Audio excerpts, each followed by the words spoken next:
Hello and welcome back po ulit dito sa aking channel, Gemma's Cake Darwin Vlogs. Keep in mind po na ito ay collective love reading lamang, so hindi po lahat ay makaka-relate, so be open-minded. Sa mga hindi pa po nakasubscribe dito sa ating channel, please subscribe na po kayo and pa-like na din po ng ating video. At sa mga nais naman po mag-avail ng ating private readings at ng ating evil eye amulet, makikita nyo po sa description box lahat ng details. Okay, tignan po natin kung ano yung mensahe para sa iyo, Spirit Guide. Mensahe po natin. Okay, tingnan natin yung energy. Tingnan po natin yung energy towards sa ating mapipick up na energy, love energies, na relationship, na love story. Let's see, Spirit Guide. Okay, we have kisses. So, marami po sa inyo is you are very in love with each other. Hindi lang kayo, hindi lang yung person ninyo yung sobrang in love, kundi parehas po kayo na in love sa life, in love kayo parehas sa relationship na mayroon kayo. Okay, so lahat ng choices po ninyo is talaga namang gusto po ninyo. Ayan. At nakikita ko rin dito na aligned naman po yung nangyayari sa relationship ninyo. Karamihan ng mga pinaplano ninyo is nangyayari po talaga. So we have the dragonfly. So marami po sa inyo na marami kayong naituro sa isa't isa. Nag-grow talaga kayo together nitong person mo. Alam mo yung nandun kayo sa pace ng life ninyo ngayon na wala na kayong mahihiling pa. Ano man yung nangyari sa past. Okay? Ano man yung mga traumas po ninyo, yung traumas ng person mo, na heal nyo yun. Maaring bago kayo pumasok sa relationship na ito, na-heal nyo kasi yan eh. Kaya naging maganda or naging smooth yung relationship ninyo. For some of you naman po, maaring dito sa relationship na ito, dito kayo naka-adapt, dito kayo nagbago, dito kayo nag-heal. Okay, mas maraming opportunities ang na-open sa inyong dalawa ng person mo. Alam mo yung masasabi mo na swerte ka pa rin talaga. Okay, kahit na may mga hardships kang pinagdaanan bago mo nakilala itong person mo. So we have the chaser. Okay, ganyan kayo ng person mo.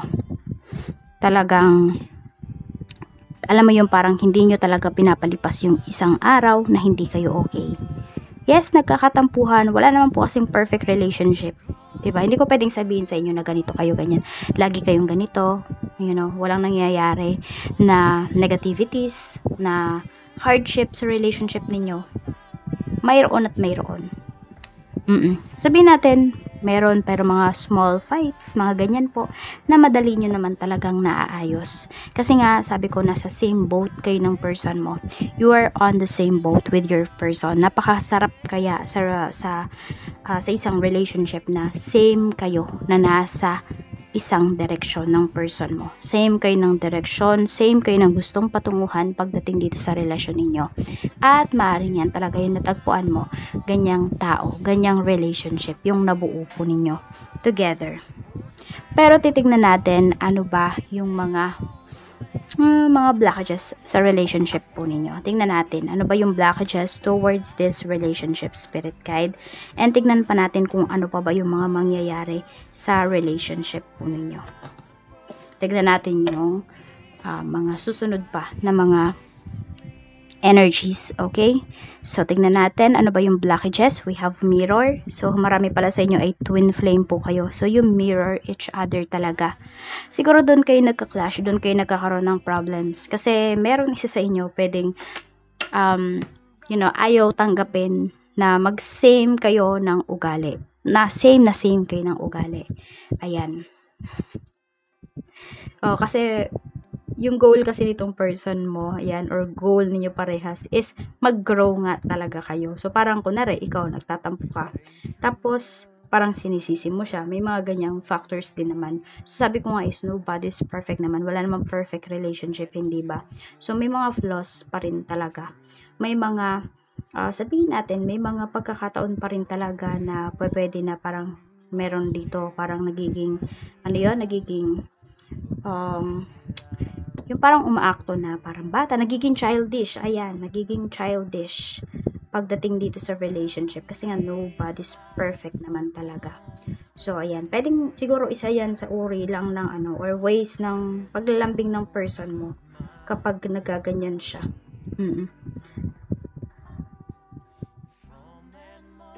Okay, you mirror each other. Sometimes yan ay okay, sometimes naman ay hindi. So, may topak no, not today. Ayan. And we have seduction. Okay, so ito yung, ito yung sa mga blockages sa relationship po ninyo. Okay. So, yung tukso na to, pwedeng hindi naman to ibang tao. Pwedeng yung tukso na to is yung, kunwari, addiction ng person mo. Kunwari, games, ayan. Or kapag gusto niya ng, alam mo yung pag tumatahimik siya, gusto niya ng kapayapaan, as in talagang hindi siya nagpaparamdam sa'yo. There are times na ganyan. Nagets mo na din naman yan na ugali yan ng person mo. Na kapag ayaw niya talaga makipag-usap, hindi mo din naman siya pinipilit. Tapos, ito ang mangyayari. So, diba, di tatahimik ka na lang din. So, tignan mo, diba, parehas kayo ng inuugali talaga. So, di tahimik, diba? So, parang, nandun yung nagre-reflect talaga kayo sa isa't isa. You reflect each other. Yan. So, tatahimik ka na rin. So, pag natauhan na itong person mo, pag ayaw niya na ng sobrang tahimik, ayan na po. Ayan, i-chase ka na niya, susuyuin ka na ng person mo. So, parang ganun lagi yung nangyayari. Hindi naman siguro lagi, siguro paminsan, ganyan. So, ayun, nakakaintindihan naman kayo sa part na yon. Pero yun nga, isa yun sa blockages ninyo. Yun yung isa sa mga kailangan nyo pang i-heal towards dito sa relationship po ninyo. Kasi pag na-heal niya, mas magiging okay yung relasyon ninyo. Pero wala naman talagang perfect relationship, okay? So, okay lang din naman yan kung nagkakatampuhan kayo. Minsan, pwedeng nag-add din yan ng spice sa relationship ninyo. So, tignan natin kung ano pa yung mensahe para sa'yo. Okay, kamusta po yung relationship na ito, spirit guide, sa mga susunod na araw, sa mga susunod na buwan. So, tignan natin. So, kuhanin na natin ito. Parang ayoko kasing tanggalin. Sige, wag na nga. We have abundance. So, maraming paparating na pera na, mas uunlad pa yung relationship ninyo. Mas magle-level up pa yung relationship ninyo. Mas magiging close pa kayo ng person mo. Meron nga dito. Ayan po. So, merong usapang kasalan. Yung iba sa inyo, maaring ito yung hindi ninyo pinag-uusapan. Yung pagpapakasal. Siguro ganun. Kaya, ayan o. Siguro kung ayaw pang pag-usapan ng person mo, sama siya kung hindi pa kayo kasal, okay lang. Sige, wag mo munang pilitin yung person mo. Okay? So, wag nyo munang pipilitin kasi siya naman yung mag-open up sa'yo. Sabi ko nga, di ba, pagka tumahimik na siya dito, tumahimik ka na rin, siya naman yung maghahabol sa'yo. Tsaka mo i-open up yan. Ayan. Cornerin mo siya. Parang ayaw magpa-corner kasi ng person mo. The Grim Reaper. Okay, so may katapusan din naman ito. Ito yung kanyang, addiction, yung kanyang kung ano man tong ginagawa niya, may katapusan daw yan. Okay? Tapos, pag natapos to, mas magpo-focus talaga siya sa'yo. Ito po ay hindi lang basta-basta, sabi natin, diba, yung addiction, iniisip kagad ng iba sa inyo, is bawal na gamot. Hindi lang po yan. Kung ano man tong mga nagpapastress sa person mo, pag hindi niya nagagawa, ayan po. Kung merong involved na third party sa relationship ninyo, titigilan din yan ng person mo. Siya mismo yung titigil doon sa, sa pagkakaroon ng third party. Okay? Kaya, kung sinasabi ng iba sa inyo, ay naku, hindi nakulam, nagayuma po yung person ko. Actually, hindi. Okay, so meron siyang kailangang i-heal kasi. Maring meron pa siyang kailangang pagbayaran na karmic debt. Kaya nangyayari yan. Kaya nagkakaroon ng third party sa relationship ninyo kung mayroon man. Tingnan natin, we have girl talk. Okay, so may mga times talaga natatahimik kayo dito at ang mas kakailanganin ninyong kausap, hindi yung person ninyo, kung hindi mga kaibigan nyo talaga. Mga trusted friends nyo naman po ito. But you know naman, 'di ba, lahat ng bagay dapat may hangganan talaga 'yan. So syempre, medyo ingat-ingat ka lang din sa mga kinikwento mo pagdating sa mga kaibigan mo. Kahit sabihin natin na kaibigan mo pa sila. We have cassette. Kasi pagpaulit-ulit, tapos lagi-lagi. So yung mga kaibigan mo, syempre, napapagod din silang makinig sa'yo. Oo. Yes, totoo naman yun, 'di ba? Kasi problem mo yan eh, hindi naman nila yan problema. Yes, kaibigan mo sila, but you should know your limits din naman. We have mask. Ayan po.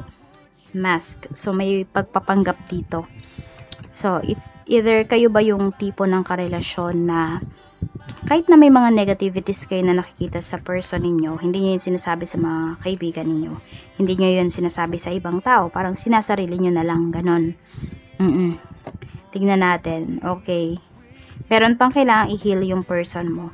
Siguro ito yung energy natin na pwedeng future energy din natin to kung hindi pa to nangyayari sa inyo. So, ayan no. Pwede kasi na may pagka-gaslighter pa yung person mo. Meron pa rin siyang kailangan talagang i-heal sa traumas niya. Okay, we have hammer. So, yun nga, sabi ko nga, di ba, pag paulit-ulit yung kinikwento mo, pag paulit-ulit yung nangyayari sa relationship ninyo, tas hindi mo naman ginagawa ng solusyon, kinikwento mo lang sa mga kaibigan mo, syempre, kahit sila, di ba, nabuburyong na rin sila doon sa kinikwento mo, naiinis na din sila, napipwisit na rin sila, normal naman yun na reaksyon ng mga tao, lalo na kung hindi naman kasi sila involved dito sa relationship ninyo. Tapos, ayun, pag meron ka ng kunwari sa kasiyahan, kasama mo yung mga friends, ay yung sa itong person mo, pero pag nagkakaroon ka na ng problema sa kanya, mga kaibigan mo na yung, you know, yung parang sinasabihan mo ng mga kung ano-ano na, I mean, sa kanila mo na kinikwento lahat. So, ingat-ingat ka rin sa mga ganyang bagay, sa mga ganyang mga kinikwento mo towards your friends. Kasi sabi ko nga, hindi naman lahat maiintindihan ka. Okay? So, tingnan pa natin kung ano pa yung mensahe. So, may growth talaga na kailangang mangyari pagdating sa'yo at pagdating dito sa person mo. Or maybe pagdating na lang din sa'yo. Siguro kung ikaw yung magkikwento, ikaw yung mahilig magkwento sa mga friends mo, yan yung kailangan mong matutunan. Boundaries sa pagkikwento towards your relationship. So, tignan mo, ikaw din, di ba? Meron ka din kailangang i-heal. Hindi lang yung person mo. Minsan kasi, hindi natin nakikita yun eh.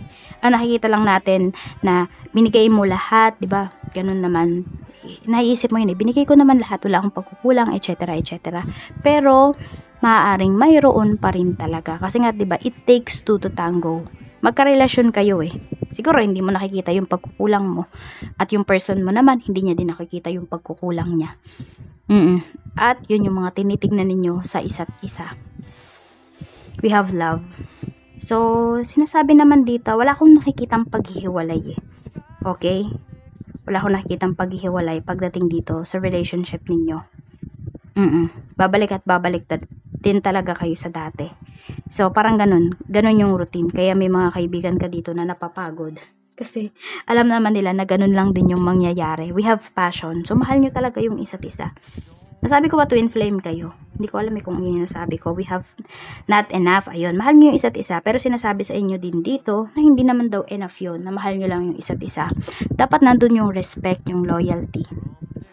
Totoo yun, diba? Hand of cards. Ayan. At saka dapat daw wala kayong nililihim sa isa't isa. Heartbroken. So, alam mo yun, kahit yung nararamdaman mo, dapat i-open up mo yan sa person mo. Yun kasi yung minsan na ang nagagawa ninyo sa mga kaibigan nyo yung na-open up. Doon kayo nakapag-express ng nararamdaman ninyo, hindi sa person ninyo. So, yan kaya din siguro sometimes nagiging malayo yung loob ninyo sa isa't isa. Kasi ganun yung nangyayari. Self-indulgence. Na akala mo, yes, siguro, kailangan mo din talaga magkaroon ng me time. Kailangan mo din talaga magkaroon ng time para sa sarili mo. Pero minsan yung iba sa inyo, akala nyo yun talaga yung kailangan ninyo, pero hindi pala. We have the snake. Ayan o, diba? So, yung mga kinikwentuhan mo rin, mag-iingat nga, sabi ko nga, dapat may limits yan. Hindi dapat lahat ng nangyayari sa relationship ninyo, alam ng mga friends mo, or alam ng ibang tao. Mag-ingat ka sa mga kinikwentuhan mo. Ayan, meron dyan, totoo talaga sa'yo. Meron naman dyan, nakikinig, pero hindi naman talaga nakikinig, nakikichismis lang. The golden mirror. Ayan. So, meron naman dito, nagla-love bomb. Pwedeng ikaw, nila-love bomb mo yung person mo. Pwede, diba? Pero hindi ka aware na love bombing pala yun. Na tipong, ang nangyayari dito is regalo ka ng regalo sa person mo, sobrang nagiging galante ka, tapos kapag nag-aaway kayo, sinusumbat mo yun sa kanya. Love bombing yun. Si person mo naman, nang-gaslight. So, yan, diba? Meron kayong mga kailangan talagang i-heal. So, pag na-heal nyo talaga yan, ito na yung mangyayari sa relationship po ninyo. Okay? Tignan natin. We have separation. Ngayon palang lumalabas dito na pwedeng may mangyaring separation sa relationship ninyo. Itong separation na to, itong time na away kayo sa isa't isa, this is also the time para mag-grow kayo as an individual. Pwede kasi na nag-grow kayo ngayon as couple, pero hindi kayo nag-grow as an individual. So, yun yung kailangan po ninyong gawin. We have stabbed in the back. Ayan. Yung iba sa inyo, kaya kayo makikipaghiwalay kasi nga, yun, pwede rin naman na addiction ng person mo is ibang tao, yun ang makikipagrelasyon sa iba. So, pwedeng nalaman nyo talaga, napatunayan nyo talaga. Yes, you love this person pa, Pero, ayan, mag-iingat din kayo ha, kasi yung iba sa inyo, pwedeng nandun kayo sa point na nasasawa na kayo, na you had enough, yun yung nasasabi ninyo. Kaya meron dito, pwedeng gagante. Hindi natin alam kung ano yung pwede ninyong magawa. Kasi 'di ba pag sobra kayong nasaktan, minsan 'di ba hindi na tayo nakakapag-isip ng tama kapag we are too emotional na. Ang nangyayari, gusto lang natin is nandun yung parang gusto mong gumante, ganyan. Darating at darating ka sa point na yun eh.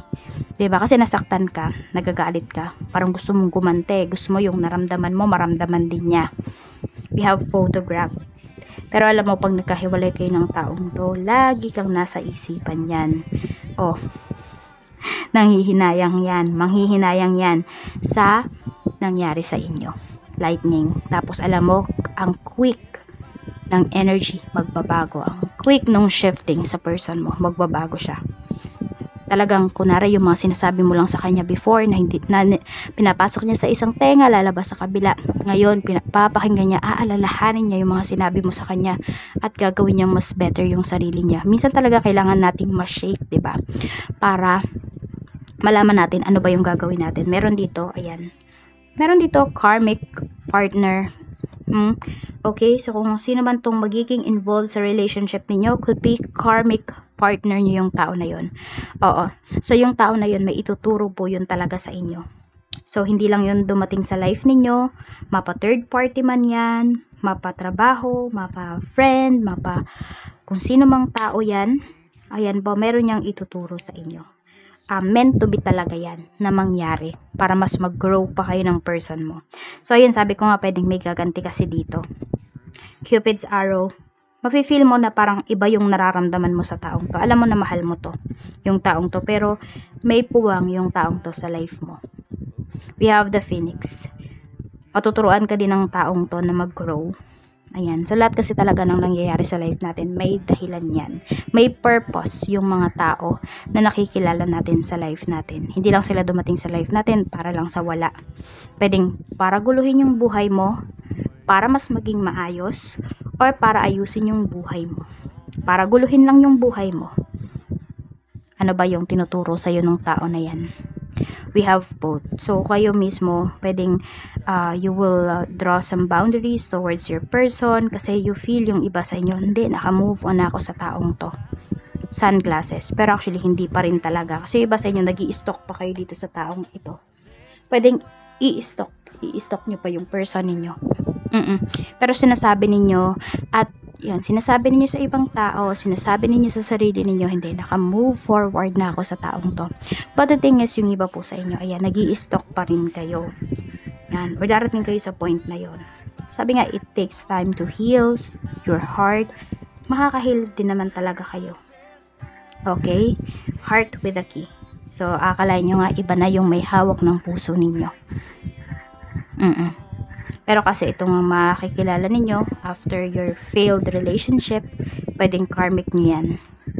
Soulmates. Ayan, meron din kayo makikilalang mga soulmates po ninyo. Ang mga soulmates natin, marami yan ha. Pwedeng, hindi lang yan about sa relationship, pwede po yan. I mean, hindi lang yan about sa love life, pwede po na family, pwede rin yan na mga kaibigan, co-worker, twin flames.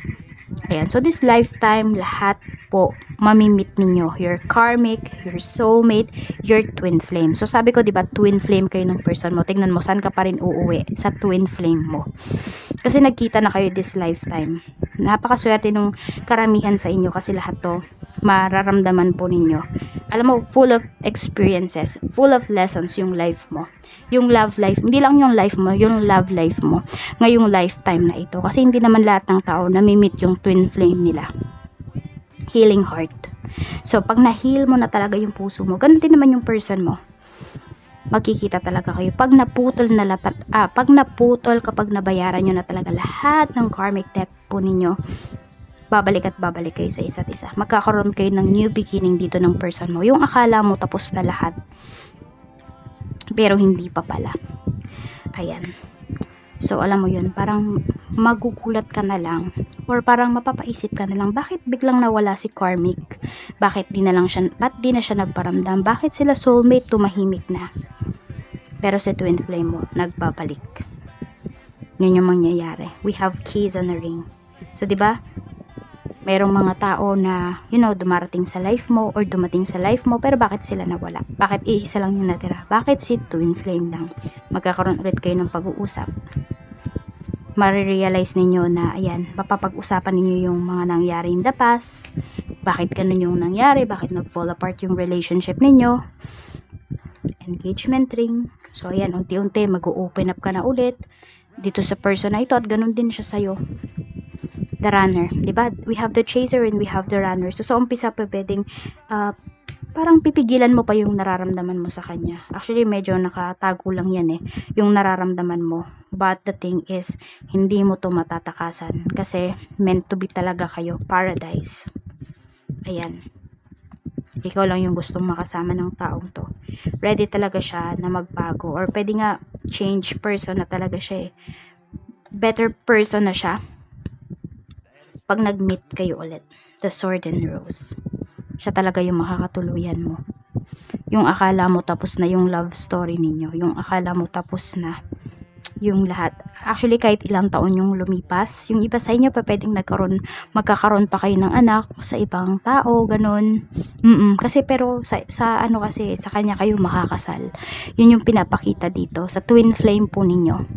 So, ayan po, maraming salamat po sa walang sawang pagsuporta ninyo dito sa aking channel. Yan po yung ating story for today. This is timeless din naman po. So, ayan, kung naka-resonate po kayo, siguro hindi lahat ng part naka-resonate kayo. But, sabi ko, meaningful pa rin naman talaga yung relationship ninyo or yung love life ninyo this lifetime. Ingat po kayo always and more blessings to come. Bye-bye!